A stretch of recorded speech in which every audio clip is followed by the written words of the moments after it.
I stand in the lobby of Pinnacle Financial Services on the 42nd floor, my hands trembling slightly as I adjust my jacket. The marble floor is so polished I can see my reflection, and for a moment I barely recognize the man looking back at me. When did I start looking so old? When did I become someone who gets ridiculed in an office lobby? When did I become invisible?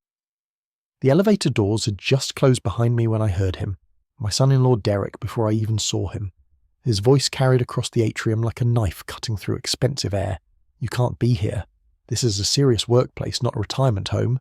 His co-workers laughed, all of them. That sharp, cruel laugh that seems to echo even now, bouncing off the glass and marble like I'm trapped in a chamber, designed specifically to amplify mockery. I turned to face him, to see the sneer on his face, the way he looked at me like I was something he'd stepped in on the sidewalk and was trying to scrape off on the carpet. Derek stood there in his $5,000 suit, his hair perfectly gelled with product that probably cost more than my first suit, his phone in his hand, and he was laughing too. Not just laughing, enjoying this. Really enjoying this. I could see it in his eyes, the pure satisfaction of a man who'd been waiting for an opportunity like this. Enjoying my humiliation in front of his colleagues, in front of people who work at Pinnacle Financial Services, one of the most prestigious investment firms in the country. People who would hear his version of events, who would think I was some doddering old fool wandering in off the street with no business being there.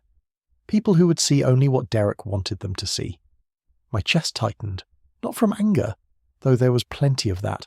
So much anger I could feel it burning in my stomach like acid.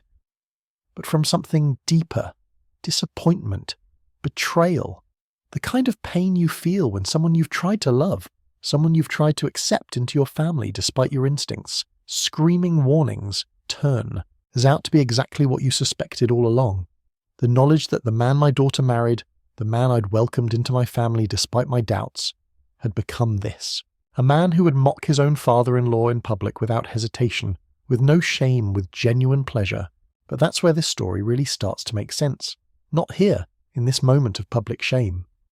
Because before I walked into that lobby with hope in my heart, hope that maybe things could be different, before I got humiliated in front of Derek's entire office in a way I'll never forget, before my son-in-law laughed at me like I was pathetic and irrelevant, there was context. There was a reason I came here. There was a history of moments leading up to this one, moments that had been grinding me down slowly, like a millstone turning day after day after day, wearing me away to nothing. Let me take you back. Let me show you how we got here, because I need you to understand what it felt like. I need you to know the specific ways he'd been hurting me, the accumulated weight of small cruelties that made this moment possible, the cuts that came before the final blow, the groundwork that made public humiliation seem like the natural conclusion. My name is William Reeves. I'm 67 years old. For the last 43 years I've worked in wealth management. I didn't start that way. I started in my 20s with nothing but a high school diploma, a work ethic, and an unusual gift for understanding how people's minds work when money's involved. I worked my way up from entry level, took night classes, earned certifications, built relationships. I learned how money moves, how markets breathe, how to read people, and understand what they really want when they come to you with their portfolios. I could walk into a meeting with someone who had $100 million and know within 10 minutes whether they were worried about taxes, worried about legacy, or worried about proving something to someone. It's a skill, a useful one. I turned a single client into dozens, dozens into hundreds, and over those 4 decades I built something real, something substantial. I became known in my field. People trusted me. Money finds its way to people it trusts, and by the time I hit my 60s I was managing some very substantial accounts. The kind of accounts that don't appear in financial magazines or on public lists, but that matter. That make a real difference. By the time I retired 5 years ago, I'd accumulated enough capital to be considered genuinely wealthy. Not billionaire wealthy, but the kind of wealth that provides security, that allows you to sleep at night without worrying about medical bills or market crashes or whether you'll end up a burden on your children. That gives you options. That gives you options for your family and for your life. My wife Patricia passed away 6 years ago. Leukemia. Pancreatic metastasis by the time they caught it. She fought for 2 years, fought harder than anyone I've ever known, and I fought beside her every single day. But in the end, the disease is a stronger opponent than human will. We had one daughter, Catherine. When Patricia died, Catherine was 29, beautiful, intelligent, working as a marketing executive for a tech company downtown. She was grieving, we both were, but we had each other. We still had family. We were damaged, but we were intact. Then she met Derek at a company charity event about 5 years ago. He was charming initially, the way certain men can be when they're hunting something. Handsome in that manufactured way some men are, always checking his reflection in windows and mirrors and phone screens. He told stories about his successes in commercial real estate, about the developments he was building, about his ambitious 5-year plan and the money he was going to make. He was attentive to Catherine, always texting her, always showing up with flowers and reservations at expensive restaurants, always making grand promises about their future together. "We're going to travel the world," he'd say. "I'm going to build an empire and you're going to be part of it." Catherine, still grieving, still lonely, wanting to feel like someone saw her and valued her, fell hard. I had reservations. Call it a father's instinct. Call it 43 years of reading people and their motives, but something felt off about him. The way he looked at Catherine sometimes, it wasn't with love. It was like she was an acquisition, a target to be obtained, a piece on a chessboard.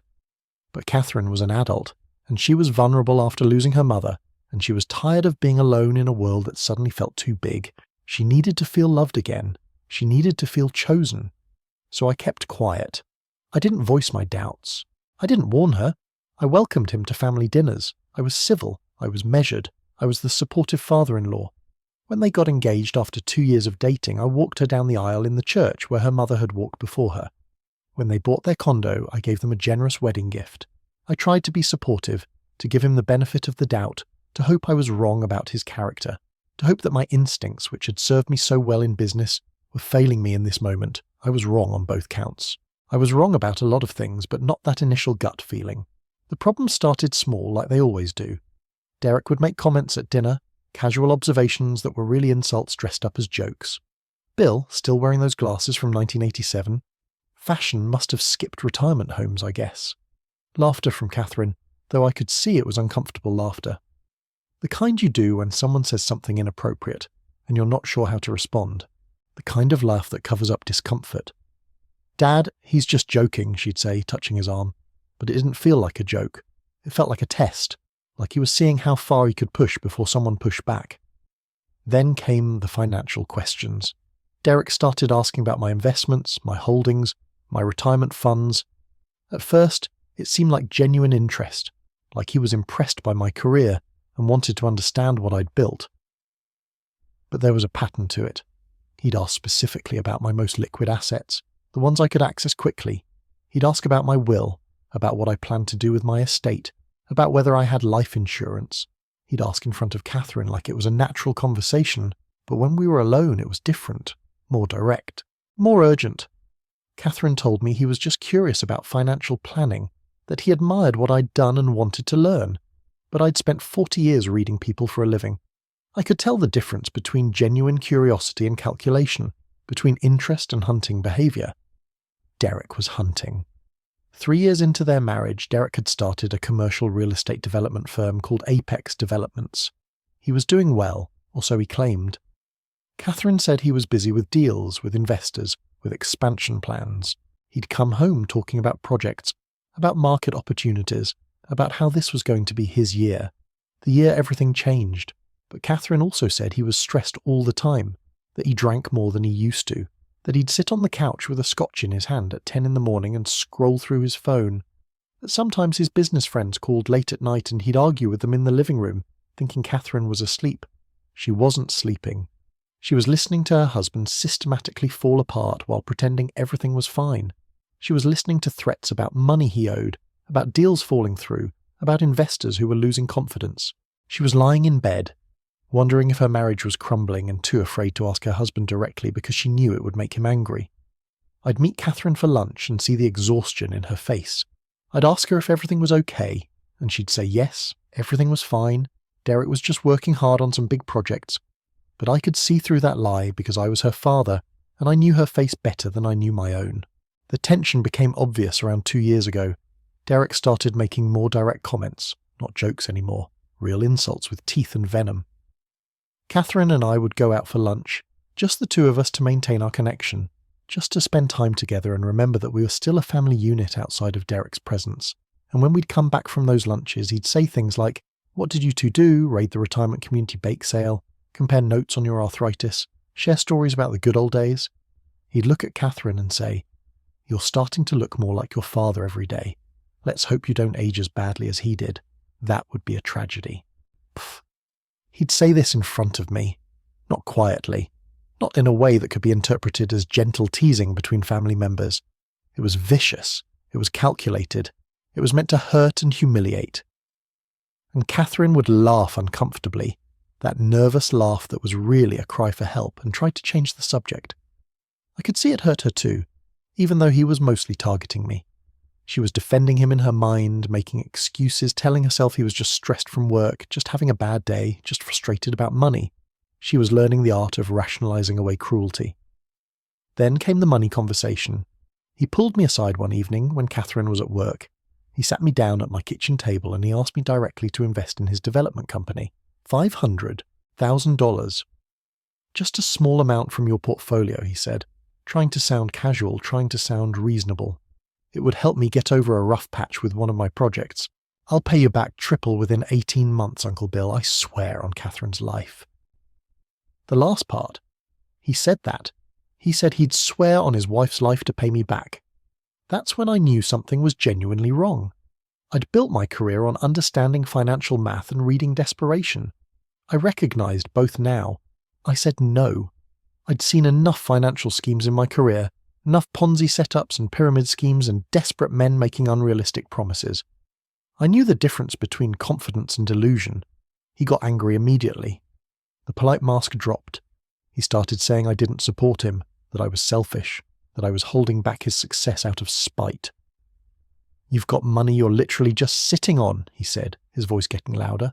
"While I'm out here trying to build something meaningful, I'm trying to create legacy, and you can't even do me this. It's one solid, but I guess that's what I should expect from someone who's basically retired already. You're done, Bill. You're past your prime. You don't understand drive anymore. You don't understand ambition. You don't understand what it takes to really make it in this world." Catherine tried to mediate. She called me the next day and said maybe I could help in some way. Maybe not the full amount, but something. But I didn't budge. I couldn't. My gut was screaming that something was very wrong with that money request. My instincts were telling me that Derek was drowning and that my money wouldn't save him. It would just delay the inevitable crash. I'd learned a long time ago to trust my gut, and I trusted it now. That's when things changed fundamentally. That's when Derek stopped pretending we had any kind of relationship at all. He stopped including me in family conversations entirely. When Catherine invited me over for dinner, Derek would be distant, hostile. He'd check his phone constantly throughout the meal, scrolling and texting with one hand while the other held his fork. He'd ignore me when I spoke, pretending he hadn't heard the comment I made about the news or the meal. He'd make sarcastic comments about old money advice and outdated thinking and how things were done in your day, Bill, which was a very long time ago. Catherine was caught in the middle, trying to keep peace, trying to smooth over the tension, but I could see the strain it was putting on her marriage, and I could see the strain it was putting on our relationship too. She started making excuses for his behaviour. "Derek's just stressed about work," she'd say. "Derek's dealing with a lot right now. He's got a lot on his plate." I understood she was trying to protect him, trying to defend him to me, but watching my daughter rationalise away cruelty was its own special kind of pain. It was like watching her shrink. I understood she was still grieving her mother. I understood she was lonely. I understood she didn't want to admit that she'd made a mistake. The insults became more frequent after the money refusal. He'd comment on my appearance, my age, my relevance. He'd say things like, "Bill, you should really think about getting a new wardrobe. Those ties are embarrassing. You look like you're dressed for a funeral, and frankly it's a depressing look." He'd talk about people like me who didn't understand the modern world, who were stuck in the past, who were just taking up space and hoarding wealth that could be used by younger, smarter, more ambitious people. Catherine would wince at these comments. I could see her face tighten, but she wouldn't say anything. She'd learned that defending me only made things worse, that contradicting Derek meant paying a price later when I wasn't around. She was learning to be complicit through silence. Then came the invitation to the office. Catherine had mentioned casually one afternoon over the phone that Derek wanted me to stop by Pinnacle Financial Services to see his new office space. They were opening a new division for commercial real estate investment, and he'd been assigned as a senior associate. It was a big position, or so he said. A significant step up from where he'd been before. Catherine sounded hopeful when she told me. "He really wants you to see it, Dad," she said. "He wants to show you what he's accomplished. I think it would be good for you two. I think he's turning things around. I think he wants to make peace with you." I thought it would be good too. I thought maybe this was an opportunity to connect with him on his terms, to show genuine interest in his life and career, to be the bigger person and offer some kind of olive branch, to prove that I wasn't the obstacle he thought I was, to show that I could respect his professional accomplishments even if our personal relationship was strained. Maybe if I could see his professional accomplishments, if I could congratulate him genuinely and without condescension, it might reset our relationship. Maybe he'd see that I was willing to meet him halfway, that I wasn't his enemy. Maybe Catherine could finally have a father-in-law and a husband who got along, instead of this constant tension and walking on eggshells. I was hopeful, which was naive, which was desperate. I told Catherine I'd be happy to visit. I meant every word. I told Derek directly that I wanted to stop by and congratulate him on the new position, see what he'd built. He said fine, with a strange smile on his face, a smile that didn't reach his eyes. "Come by on a Tuesday around 3, he said. "Don't call ahead, don't text. Just come by. I want to surprise you." I should have known better. Should have sensed something was off about the way he said it. Should have trusted my instincts, which were screaming at me that this was a trap. But I didn't. I wanted to believe that things could improve. I wanted to believe my daughter's marriage wasn't the disaster I suspected it was. I wanted to believe I was wrong about Derek. I wanted to believe there was still time to fix things. So I ignored the warning signs. I dressed up. I got my hair cut. I put on my best suit. And I walked into an ambush. I dressed carefully that Tuesday morning, with more care than I'd put into my appearance in years. I wore one of my good suits. The navy one Patricia always said made me look distinguished and trustworthy. I got my hair cut the day before at my regular place, the barber who's been cutting my hair for 15 years. I spent time shaping my beard, making sure it was neat. I chose my best tie, the one Catherine gave me for my 60th birthday. I polished my shoes. I shaved carefully, checked my reflection multiple times. I wanted to look professional, competent, like the man I'd been for 43 years in the financial world, not like some doddering retiree who needed help finding the bathroom. I wanted to present myself well. I wanted Derek to see that I was still vital, still worthy of respect, still relevant. I wanted to show up as the best version of myself. That's the thing about hope and about being a parent. It makes you vulnerable in ways you don't anticipate. You want to believe in people. You want to believe that effort and good faith and olive branches matter. You want to believe that you can reach someone through decency. I drove downtown with hope in my heart and optimism on my face. I'd already planned what I would say to him. I would congratulate him on his position. I would ask him genuine questions about his work. I would listen. I would show interest. I would be present. Maybe it would matter. Maybe it would change things. I drove downtown in traffic, parked in the visitor lot, and took the elevator up to the 42nd floor. My hands were shaking a little as the elevator climbed. I was nervous to see Derek, nervous about what kind of reception I'd get, nervous that maybe I was making a mistake and that he would see through my effort and reject it anyway. The elevator doors opened and I stepped out into that marble and glass lobby. It was impressive, polished, modern, all clean lines and expensive finishes, and the kind of quiet hum that expensive buildings have. This was real money, real success, the kind of environment that should have made me feel at home, given my background, given my entire career in finance, but instead I felt out of place. I felt like an imposter. I felt like I was walking into hostile territory wearing a disguise. The reception desk was staffed by a young woman in a grey suit who looked up at me with professional courtesy. I gave her my name and asked for Derek. "Do you have an appointment?" she asked, professional and neutral. "No, but he's expecting me. I'm his father-in-law, William Reeves." She picked up her phone and called back to his office. I could see her listening to the response. A moment later, she directed me to his office. "Through there, third hallway on your left, suite 4201. I thanked her and I walked deeper into the building. This is where he works. This is his territory. This is his kingdom. I walked past offices and conference rooms and people in suits typing on computers, and that's when I heard his voice.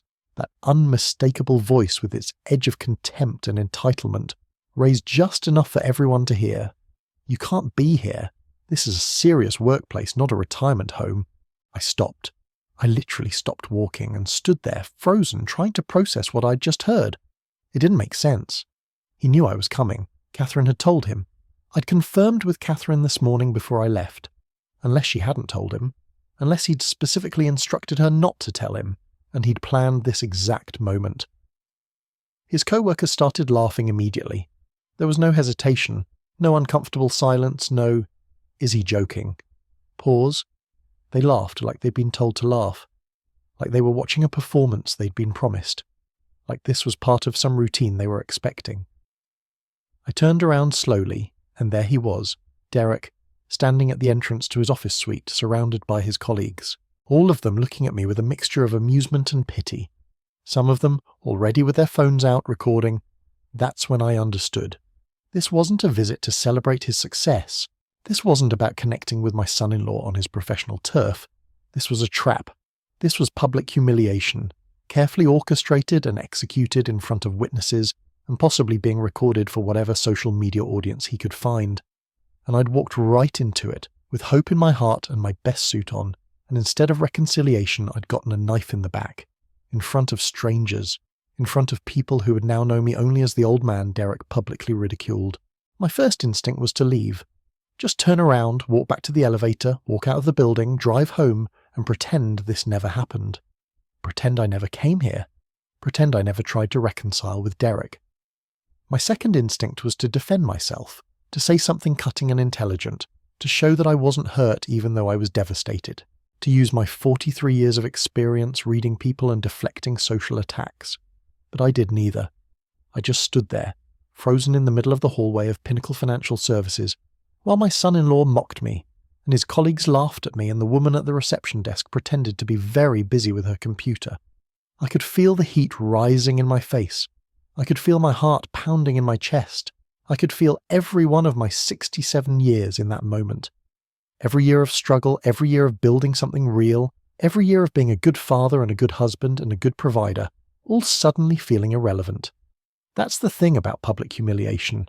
It's designed to break you in front of witnesses. It's designed to make you shrink, to make you question yourself, to make you feel like maybe the person mocking you is right, that maybe you are pathetic, maybe you are irrelevant, maybe you really are just an old man taking up space. And it was working. It was working perfectly. Derek stepped forward, still smiling that cruel smile, and he said, "What's the matter, Bill? Lost your way? This is where the real professionals work. You should probably try the senior center instead. They'd probably appreciate someone with your, experience." His colleagues laughed again, harder this time. Someone actually applauded. I stood there and let him cut me down, and I had no idea what was about to happen next. I had no idea that in a few minutes everything was going to change. I stood there and let him cut me down. His colleagues were still laughing, still recording with their phones, and I could feel every eye in that lobby on me. The heat in my face was unbearable. My hands were shaking. I wanted to say something cutting and intelligent, wanted to use 43 years of reading people to turn this around, to make a devastating comeback that would wipe that smirk off his face. But my mind was blank, hollow, empty. All that experience, all that time managing difficult clients and reading complex financial situations, and I couldn't summon a single word that would matter. That's what humiliation does. It strips you of your tools. It makes you smaller than you actually are. It reduces you to a racing heart and a shame so complete that you forget you've ever accomplished anything. Derek was enjoying this. I could see it in every line of his body, in the way he stood with his shoulders back and his chin up, in the way he looked at me like I was a problem he was solving, in the way his eyes gleamed with satisfaction. "Are you okay, Bill?" he asked with mock concern, and his colleagues laughed even harder. "Do you need someone to help you find the elevator? Maybe we should call you a cab." The laughter got louder, more vicious. Someone started recording again, definitely recording this time, phone up in front of their face like they were documenting something important, something shareable. This moment, my humiliation. I could feel it happening. This was going to be footage. This was going to be something his co-workers showed to people at happy hour. Maybe it would end up online somewhere. Maybe it would be part of some compilation of entitled young professionals mocking old people. Maybe my grandson would see this someday, or my daughter would see it, and she'd understand exactly how much her marriage had broken me. Maybe this would be the thing that finally made her leave him. That thought, at least, provided some small comfort. I took a step backward, then another. I was moving toward the elevator without deciding to move, my body making the choice for me because my mind couldn't function anymore. Derek was still talking, still throwing insults, still laughing with his colleagues, and I was walking away. That's what defeat looks like. That's what it feels like when you lose not because someone beat you, but because you couldn't even fight back. When your own mind becomes your enemy and your body just wants to escape. I could hear him calling after me, his voice carrying across the marble like he was following me physically, even though he stayed rooted to his spot. "Hey Bill, where are you going? Don't you want to see my office? Don't you want to know about my success?" The cruelty in his voice was almost artistic, almost beautiful in its precision. He knew exactly what he was doing. He knew exactly how much this would hurt. And he was savouring it. Catherine had told him I was coming. Or maybe he'd orchestrated this entire moment in advance, setting a trap for me. Either way, he'd planned this perfectly and I'd walked right into it. I got to the elevator, pressed the button. My hands were still shaking. The elevator took forever to arrive. Every second felt like a year, more humiliation as Derek's colleagues looked at me with amusement and pity. Pity was almost worse than mockery. The doors finally opened. I stepped inside, grateful for the escape, grateful for walls and space between me and all those watching eyes. I was pressing the button for the ground floor when he spoke again, but this time his voice was different. His tone had shifted completely. He was no longer laughing. He sounded confused, worried even. There was a quality to his voice that suggested something was wrong. Something was happening. "Wait, is that William Reeves?" someone behind him asked. Not one of his colleagues. Someone else. Someone with authority in their voice. The elevator doors were closing and I could see Derek's face change. Could see him processing something, realizing something. The colour draining from his face like someone had pulled a plug. But the doors shut before I could understand what was happening. I was alone in the elevator descending, my reflection showing a broken old man in a good suit. Defeated, humiliated. I was already planning how I would tell Catherine about the disaster that had just unfolded. The elevator moved downward, carrying me away from Derek and his triumph. Then it stopped. Between floors, completely stopped. The lights flickered once. The elevator had never done that before. I looked up at the ceiling, at the small speaker grill, wondering if something was wrong. Was I going to be stuck here? Was I going to spend the rest of the evening trapped between floors? A perfect metaphor for my entire day. Then the elevator started moving again, but it was going up, not down. The numbers climbed. 42, 43, 44. Past Derek's floor, past anything I understood. This wasn't random. Someone had overridden the elevator. Someone had deliberately brought me up instead of letting me escape down. My first instinct was confusion. My second was fear.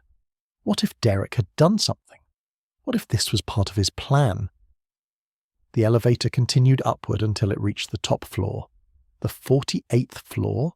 The executive level. I'd never been up here before. This was the realm of serious money. The realm of people who made decisions that affected companies and industries. The doors opened slowly and standing there was a man in his 60s wearing a suit that probably cost more than my car.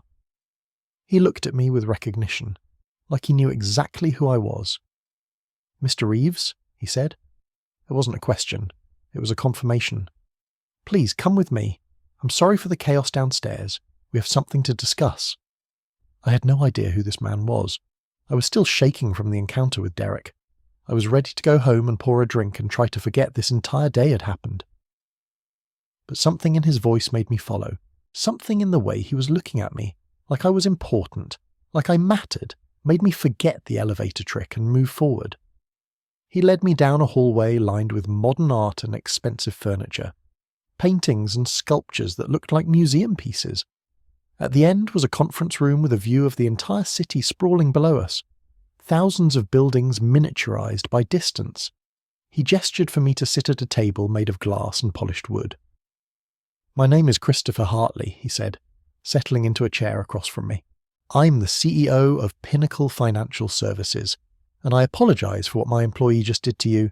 If I'd known you were coming, I would have prepared him better, or removed him entirely. But that's about to change. That's actually why I brought you up here." I didn't understand. I asked him how he knew my name. How did he know I was here? How did he know about the situation downstairs when it just happened moments ago? "Because you're the reason we exist," he said simply. There was no arrogance in his voice, just fact. "You're the reason this company is still solvent. You're the reason we had capital to expand in the first place. Derek shouldn't have spoken to you that way. Derek shouldn't speak to anyone that way. But you in particular deserve respect. You deserve everything." Oh, I was confused. I told him I didn't invest in Pinnacle. I had no connection to this company. He smiled sadly, a smile suggesting he was about to tell me something important. "Not directly, but your family does. Your estate management company, the wealth fund under your family's name, the trust structure you set up 6 years ago after your wife passed away. That's us, Mr. Reeves. That's where we came from. That funding made this company possible. Your capital, your careful planning, your decisions. And Derek has been managing part of that portfolio, or rather mismanaging it, which is why I'm about to ask him to leave this company forever." The room went silent. The full weight of what he was telling me settled in like a stone dropping through water. My money, Catherine's future, all of it connected to Derek through channels I didn't even know existed. I didn't manage any portfolio at Pinnacle. I didn't even know Catherine had connected my family's wealth to this company. I thought Derek worked in commercial real estate. I thought he was overseeing development projects, something about development deals and investors. Instead, Derek had been managing family money. My money, Catherine's money. Money that I'd carefully invested and protected over 43 years. Money that had grown through careful planning and strategic decisions. Money that I'd set aside specifically to ensure Catherine would never worry about finances. Money that was supposed to be her safety net, her security, her future. That was the fund he was trying to access when he kept asking me for $500,000. That was what the aggressive questioning had been about. That was why he needed my help so badly. He wasn't looking for $500,000 for a development project. He was looking for access to an entire portfolio that he could raid and manipulate and steal from. He was hunting for a way to break into the system and cover whatever financial disaster had already consumed him. Hartley was explaining it to me now, and the more he explained, the more I felt physically sick. How Derek had been discovered making unauthorized trades, how there were discrepancies in the account, how they'd launched an internal investigation 3 days ago and found that Derek had been systematically using the fund to cover his gambling debts, using my daughter's inheritance to pay for his casino visits and his online betting accounts, using the money I'd worked for 33 years to accumulate to finance his descent into desperation and addiction. "We caught him 3 days ago," Hartley said, and there was anger in his voice now, real anger, the kind that comes from discovering a trusted employee has betrayed your company's core values. "I've been waiting to confirm the extent of the problem before taking action. I wanted to be absolutely certain before I made any moves. We've traced approximately $2.3 million in unauthorized movements, all of it from your family account, all of it untraceable unless we dig deep, which we've begun to do. The amounts are substantial. The pattern is clear. This wasn't a mistake, Mr. Reeves. This was systematic theft. This was deliberate fraud. 2.3 million, an entire portion of my life's work, gone. Moved into accounts I didn't recognize, used to fund addictions I didn't know about, stolen by a man who had smirked at me in a lobby and called me irrelevant, stolen by the man my daughter married, stolen from the security I'd promised her. I wanted to confront him myself about the financial discrepancies," Hartley continued, "but now I understand why he was so hostile when you arrived. He must have been panicking. He was hoping you'd give him money so he could cover his tracks. He was hoping you'd fund his lies and save his career. I think he was already losing his mind when you walked into that elevator. He must have known his scheme was about to be exposed." I thought about Derek's desperation in that elevator, his cruelty in the lobby. It all made sense now. The aggression wasn't just sadism, it was panic. He was a drowning man lashing out, a desperate man who'd run out of options. "I think," Hartley continued, his voice cold now, professional, the voice of a man about to execute a decision he'd been planning. It's time Derek understood exactly who he's been stealing from, and who he's been disrespecting. He picked up his phone and made a call. His voice was clipped, businesslike. "Tell Derek Summers to report to the executive conference room now. Yes, I know what time it is. Now." Within 5 minutes, Derek arrived at the executive conference room. He walked in looking tired, looking confused about why he was being called to the top floor. Then he saw me sitting there, and his entire body went rigid. He looked pale, terrified, like someone who'd suddenly understood that his world was ending. And when he realized that I had somehow made it to the top floor and was in the presence of his CEO, when he understood the implications of that, his face went even whiter. He actually swayed a little, like he might faint. "Derek," Hartley said calmly, his voice carrying the weight of absolute authority, "I've just been having a very interesting conversation with Mr. Reeves. He's been telling me about your behavior toward him, the disrespect, the mockery, the way you treated him in front of your colleagues just moments ago, the way you humiliated him. And while I find that behavior appalling and grounds for immediate termination on its own, I also need to address something much more serious. Something that makes your mockery look like a minor indiscretion. Mr. Reeves, I'd like to walk Derek through what I've shown you. The financial discrepancies, the unauthorized trades, the $2.3 million that went missing from the Reeves family account. Derek's legs actually went weak. I watched the colo drain from his face like water going down a sink. He actually reached for a chair and sat down like his body was giving out on him. His hands were shaking. "That's not possible," he whispered. His voice was barely audible. "I covered my tracks. I was careful. No one could have—" He stopped himself, but it was too late. The words were out.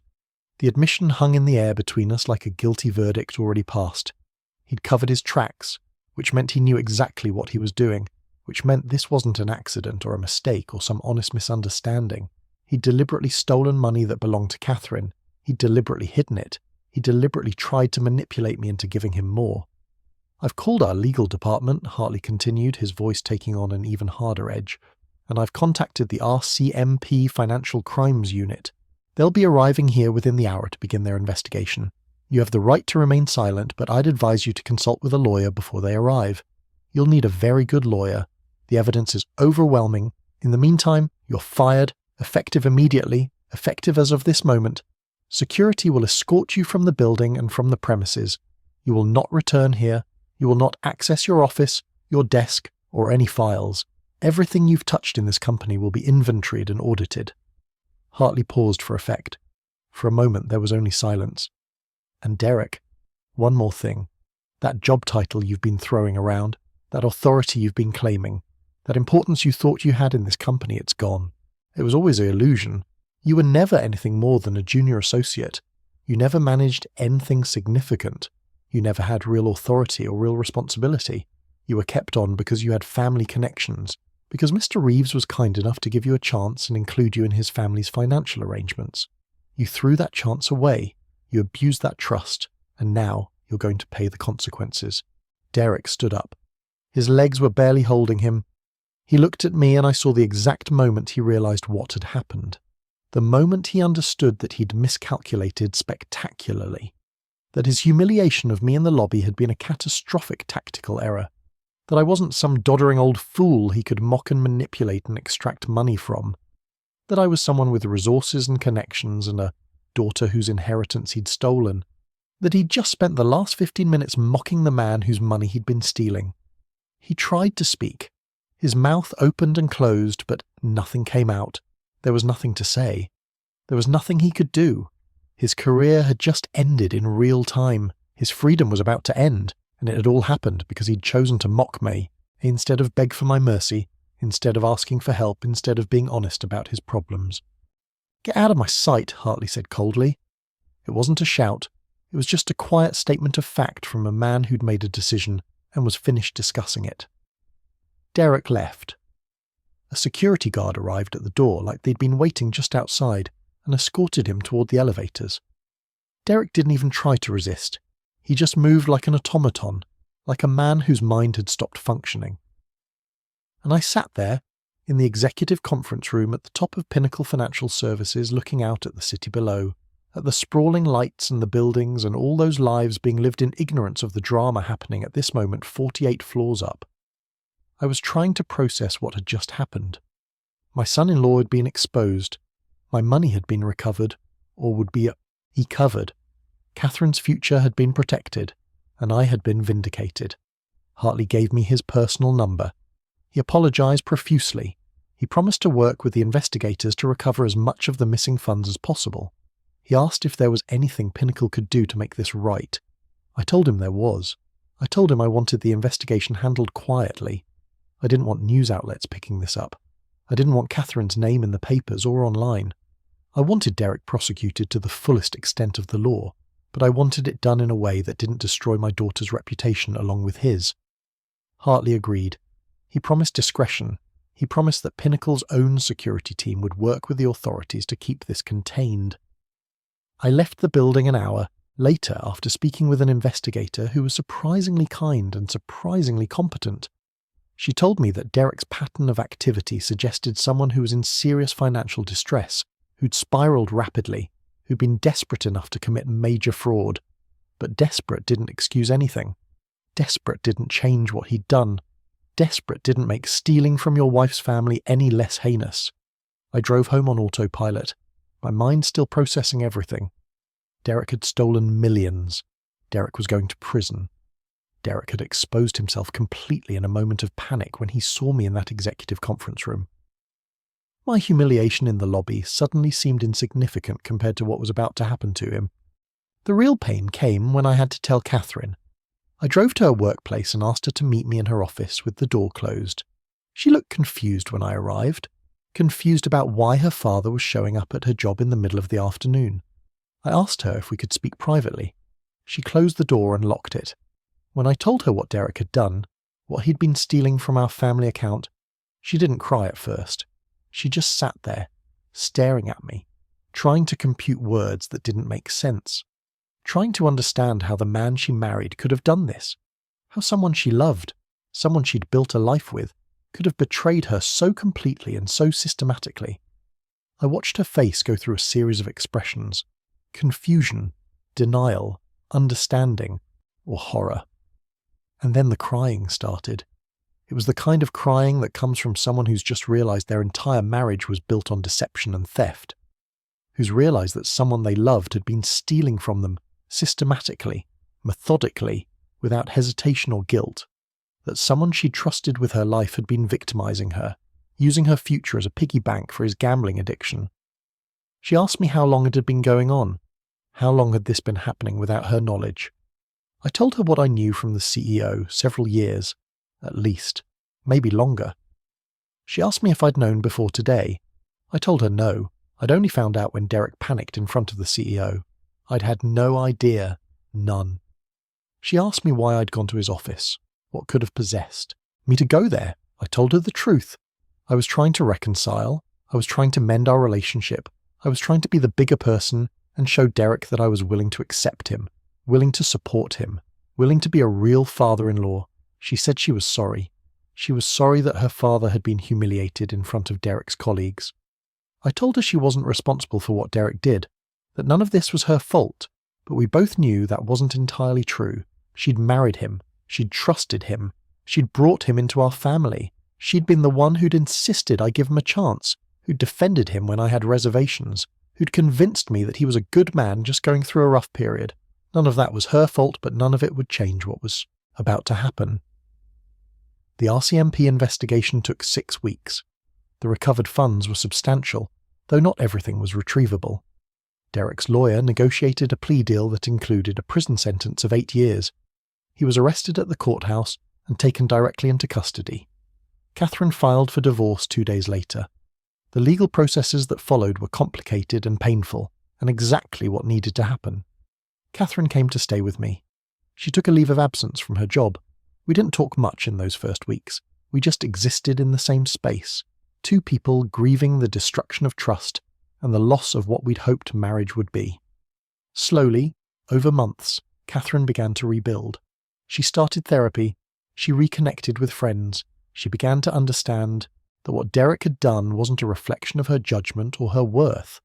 It was a reflection of his character, his desperation, his willingness to victimize anyone to save himself. One evening, about 3 months after Derek's arrest, Catherine came to find me in my study. She sat down across from me and said, "Thank you. Thank you for going to his office that day. Thank you for being willing to try to reconcile even though it backfired. Thank you for not telling her I told you so. Thank you for being there when everything fell apart. I told her I would always be there. That's what parents do. We show up, we support, we believe in our children even when they've made mistakes in judgment." She asked me if I was angry about the money, about the 2.3 million that was partially overable. I told her I was more angry about what it meant, what it said about the man she'd married, what it said about how he'd been willing to victimize her without hesitation. Money could be replaced, trust could be rebuilt with time and therapy and conscious effort.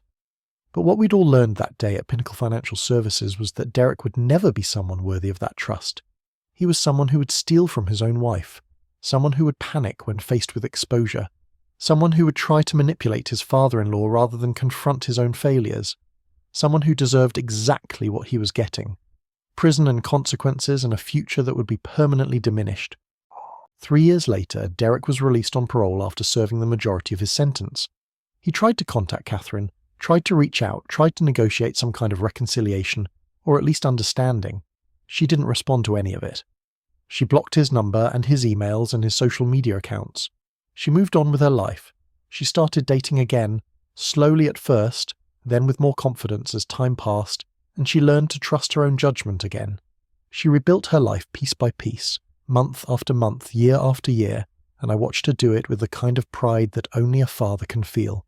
Pride in her strength, pride in her resilience, pride in her refusal to let someone else's failures become her tragedy, pride in the woman she became after everything fell apart. I thought often about that moment in the lobby when Derek had mocked me, when he'd made me feel small and irrelevant and old, when he'd used my age as a weapon against me and deployed it in front of an audience designed to amplify the damage. I thought about how close I'd come to believing him, to internalizing that criticism, to accepting that maybe he was right about me, that maybe I was irrelevant, that maybe age does rob you of your value and your relevance. I thought about how I'd almost let his cruelty define my sense of worth, how a man's mockery could have become my truth, and I thought about how fortunate I was to have walked into that elevator at exactly the moment I did, to have been called upstairs by the CEO of a company I didn't even know was connected to my family's investments, to have been given the opportunity to learn the truth before Derek's lies could do any more damage to our family, before he could drain the last of our resources and disappear. My daughter had her life back. Her future was protected. Her inheritance was secure. That was worth every moment of humiliation in that lobby. That was worth every painful conversation and investigation and court appearance that followed. That was worth all of it. Every tear Catherine cried, every moment of betrayal she felt, every disappointment with her own judgment was balanced against the fact that she was free now.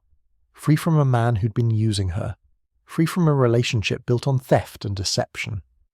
As for that day in the office, the day I stepped out of the elevator and Derek saw me stand in that executive conference room, he learned a lesson he'll carry for the rest of his life. A lesson he's learning every day in prison and will continue learning long after his release. Never underestimate who you're dealing with. Never assume age makes someone weak or irrelevant or incapable of destroying you.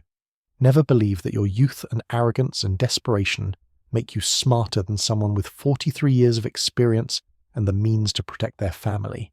Never assume that the quiet old man in the lobby has no power. I'm 67 years old. I'm not relevant because I'm young, or because I'm trying to be trendy, or because I understand social media. I'm relevant because I have resources, connections, and a willingness to protect the people I love from predators' dress. Diapa's family members. I'm relevant because I spent 43 years learning how to read people and understand their motives and recognize when someone is hunting. Derek learned that the hard way. He learned it in an office lobby in front of his colleagues. He learned it when his CEO asked him to leave. He learned it when the RCMP showed up with warrants and took him into custody. And he's still learning it now, serving what will likely be the most important years of his life, understanding exactly how badly he miscalculated when he decided to mock William Reeves in front of an audience. He thought he was demonstrating his power. Instead, he was signing his own arrest warrant.